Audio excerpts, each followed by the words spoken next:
ज्ञानाञ्जनशलाकया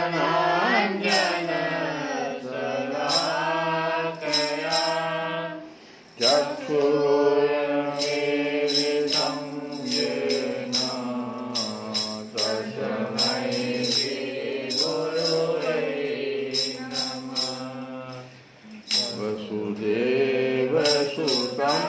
देवं कंसचाणूरमर्दनं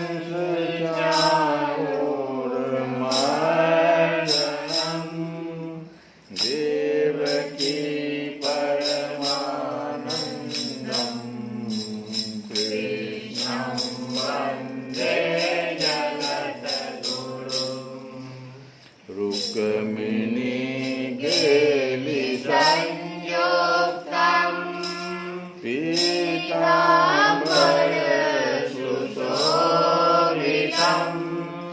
आवाप्ततुलसीगन्धं कृष्णं वन्दे जगद्गुरुं। हे कृष्ण करुणा सिन्धु दीनबन्धु जगत्पते गोपेश गोपिकाकान्त राधाकान्त नमस्तुते। तप्त काञ्चन गौराङ्गी राधे वृन्दावनेश्वरी विश्वभानुसुते देवी प्रणमामि हरिप्रियम्। श्रीकृष्णाय वासुदेवाय हरये परमात्मने प्रणतक्लेशनाशाय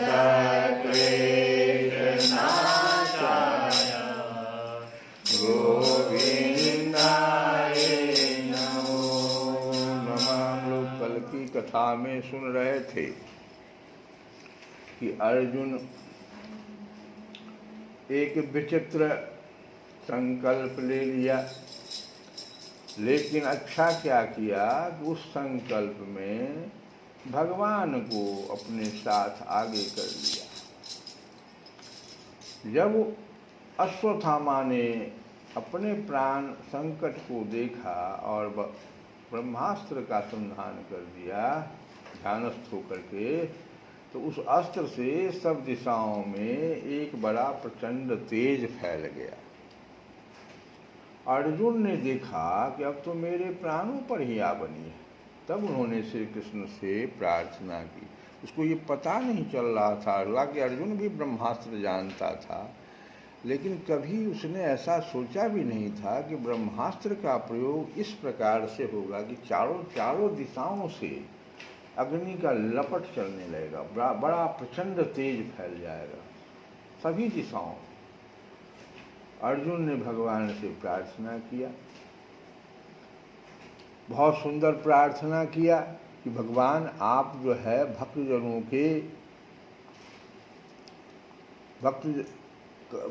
के ऊपर जो संकट आता है उसको हरने के लिए ही आपका आगमन हुआ है। आप जो है हमें यह बताइए कि यह भयंकर तेज सब ओर से मेरी ओर जो आ रहा है यह क्या है, कहाँ से और क्यों आ रहा है।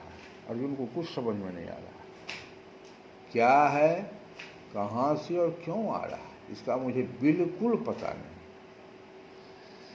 तो भगवान आगे जवाब देंगे, लेकिन उससे पहले हम सब लोग एक काम करते हैं।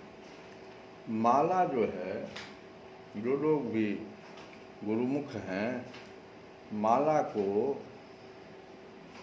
आप जपने की कोशिश करते हैं, लेकिन हमें यह मालूम नहीं है कि माला के बारे में क्या ध्यान रखना चाहिए, माला जपते समय क्या क्या विचार करना चाहिए। तो पहली बात है कि माला में जो दाना होता है उसको मनका कहते हैं, मनका। तो उनकी संख्या कितनी होनी चाहिए जो माला शुद्ध होगी? तो वो जो संख्या है वो नक्षत्रों के हिसाब से बनी हुई है।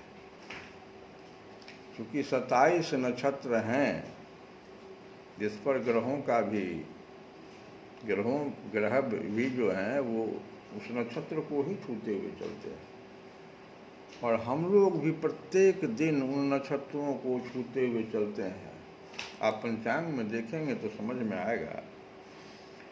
तो खास करके हमारे मन का देवता चंद्रमा, और देखिए आप नक्षत्र हर रोज बदल जाता है, हर 1.5 दिन पर भी बदल जाता है।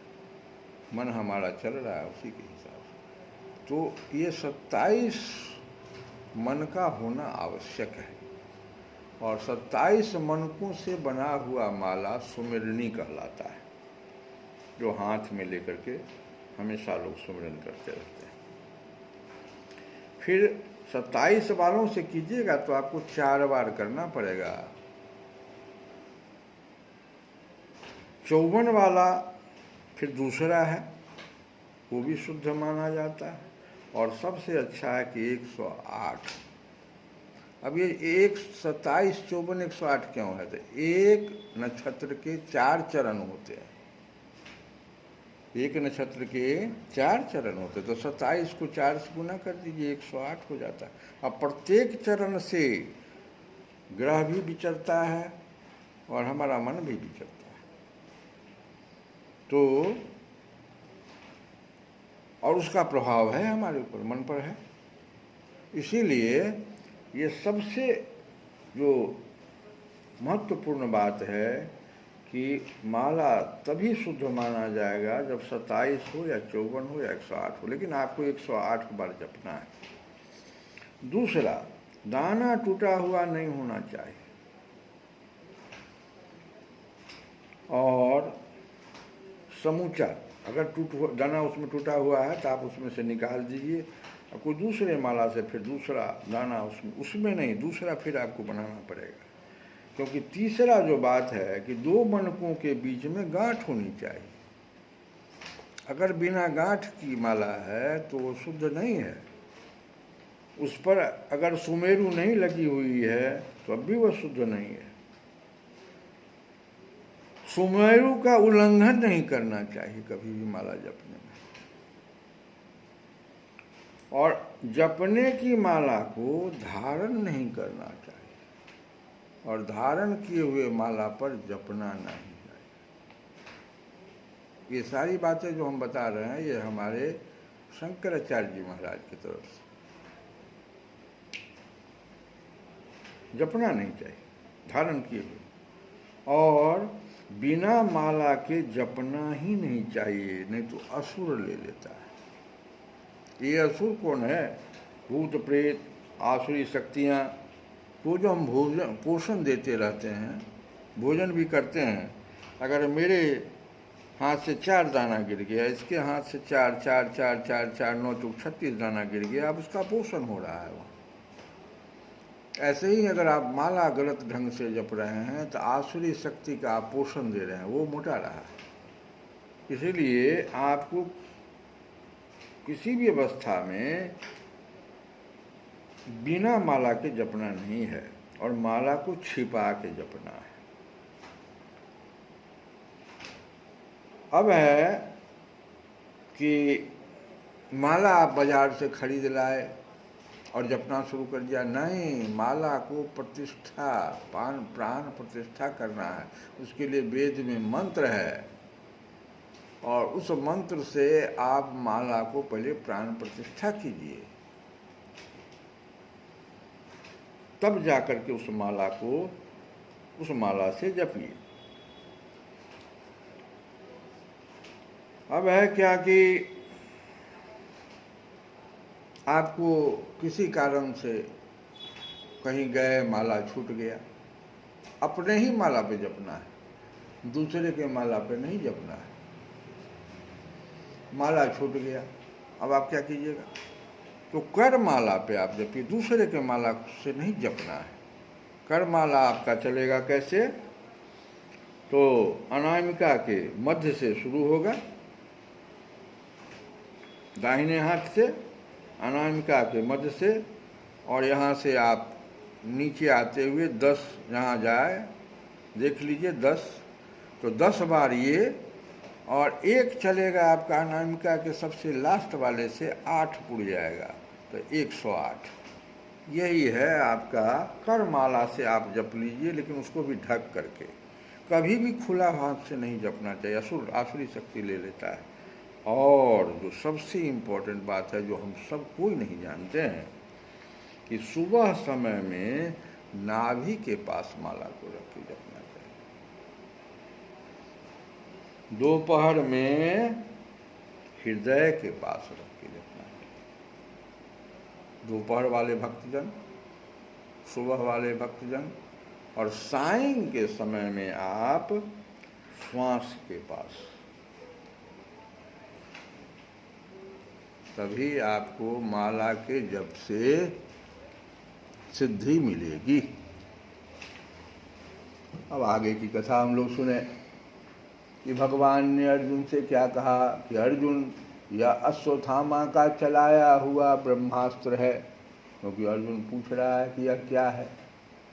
यह बात समझ लो कि प्राण संकट उपस्थित होने से उसने इसका प्रयोग तो कर दिया है, परंतु वह इस अस्त्र को लौटाना नहीं जानता। ये भी भगवान ही जानते हैं। किसी भी दूसरे अस्त्र से में इसको दबा देने की शक्ति नहीं। तुम शस्त्र अस्त्र विद्या को भली भांति जानते ही हो।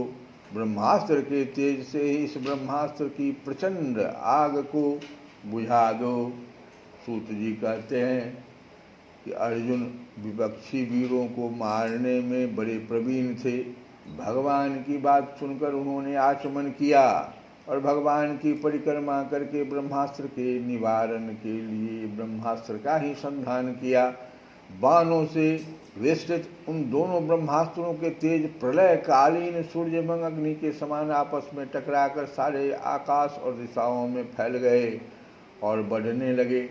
तीनों लोकों को जलाने वाले उन दोनों अस्त्रों की बढ़ी हुई लपटों से प्रजा जलने लगी और उसे देखकर सबने यही समझा कि यह प्रलय काल की सामवर्तक अग्नि है। प्रलय काल की अग्नि को सामवर्तक अग्नि कहते हैं।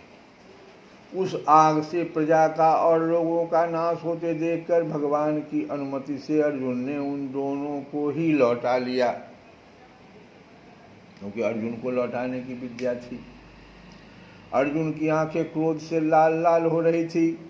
उन्होंने झपट कर उस क्रूर अश्वत्थामा को पकड़ लिया और जैसे कोई रस्सी से पशु को बांध ले वैसे ही बांध लिया।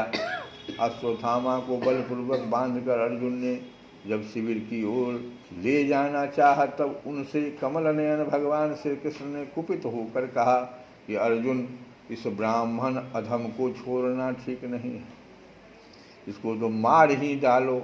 इसने रात में सोए हुए निरपराध बालकों की हत्या की है। धर्मवेत्ता पुरुष, असावधान, मतवाले, पागल, सोए हुए बालक, स्त्री, विवेक ज्ञान शून्य, शरणागत, रतहीन और भयभीत शत्रु को कभी नहीं मारते। कल बताए थे कि आतताई किसे कहते हैं, तो आग लगाने वाला, जहर देने वाला, बुरी नीयत से हाथ में अस्त्र ग्रहण करने वाला, धन लूटने वाला और खेत और स्त्री को छीनने वाला। शास्त्र में ये 6 आतताई बताए गए हैं जिन्हों मार देना चाहिए। तो भगवान इसीलिए कह रहे हैं कि इसको मार देना ही ठीक है। धर्मवेत्ता पुरुष, असावधान, मतवाले, पागल, सोए हुए बालक, स्त्री, विवेक ज्ञान शून्य, शरणागत, रतहीन और भयभीत शत्रु को कभी नहीं मारते। किसको नहीं मारना चाहिए, इसकी भी व्याख्या हो गई। किसको मार देना चाहिए, इसकी भी व्याख्या हो गई। परंतु जो दुष्ट और क्रूर पुरुष दूसरों को मारकर अपने प्राणों का पोषण करता है, उसका तो वध ही उसके लिए कल्याणकारी है, क्योंकि वैसी आदत को लेकर यदि वह जीता है तो और भी पाप करता है और उन पापों के कारण नरकगामी होता है, उसको और ज़्यादा नरक की ओर न जाने देना चाहिए, उस जीव को वहीं पर रोक देना चाहिए, और ज़्यादा नरकगामी हो जाता है वो। भगवान कह रहे हैं फिर मेरे सामने ही तुमने द्रौपदी से प्रतिज्ञा की थी कि मानवती, जिसने तुम्हारे पुत्रों का वध किया है उसका सिर मैं उतार लाऊंगा। इस पापी कुलांगार आतताई ने तुम्हारे सब पुत्रों का वध किया है और अपने स्वामी दुर्योधन को भी दुख पहुंचाया है, इसलिए अर्जुन मैं इसे मार ही डालो। श्री कृष्ण गोविंद हरे मुरारी, हे नाथ नारायण